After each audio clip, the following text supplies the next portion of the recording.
Alright, part 2 of the ECU swap. Here we have our vapor pressure sensor mounted.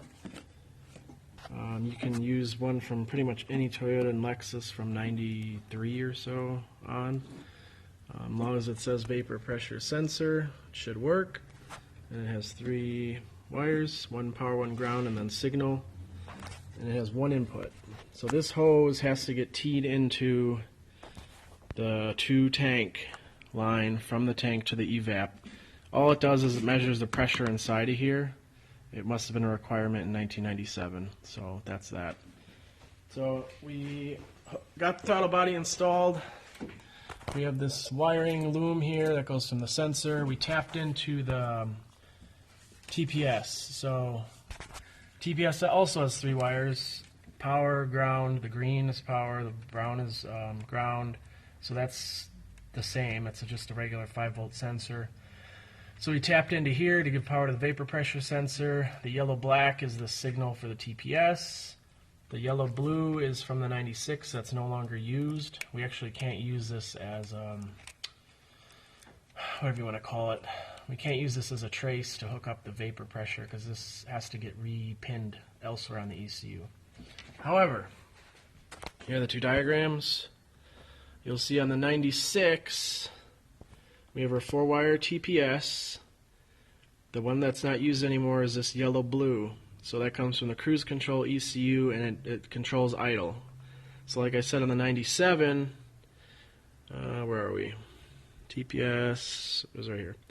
97 doesn't have this because it controls idle on its own. So here you'll see that yellow-blue is now pin 4 on connector D, which comes from the cruise control ECU. So we have to move yellow-blue from pin 11 on connector C to pin 4 on connector D for the new ECU. Now in order to get the vapor pressure sensor signal from the sensor to the ECU, we can use either one of these. So there should be an AC idle up VSV or another VSV that this is power here, so one side's power and then the other is the signal back to the ECU. These aren't used on the 97 ECU. They got rid of these 2. So what we can do is find the black-red or the red-black, cut it at the ECU, and once it's cut, then we can, let me see here, then we can hook it up here, because here's the signal, this red-blue from the vapor pressure sensor to pin 4 on connector B. So we're going to cut one of these 2, move them from where they are now, 2 or 9, over to 4. This gives us a free run basically to the ECU. So I need to find where these are, and what color is that? We've got, oh, you got to be kidding me. You've got, it's white, red, and then black, red, or red, black.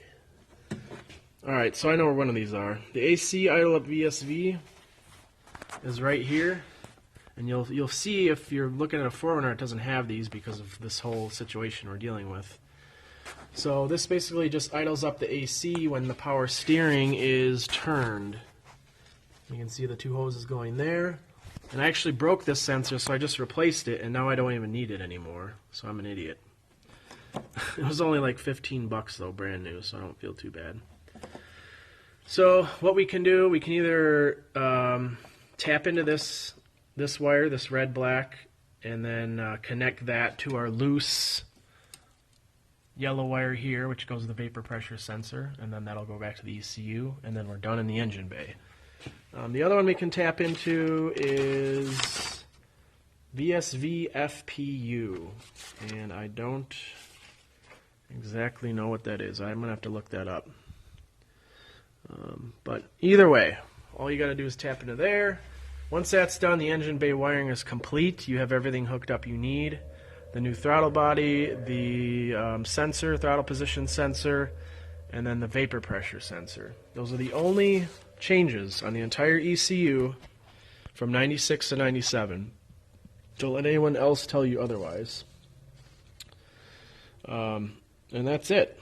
So I'm going to hook that up, and then the next portion will be inside, actually dealing with the ECU and trying to depin it. Hopefully it's not too incredibly difficult to do, because sometimes they are. So I'll get to this, and then I'll see you in a few.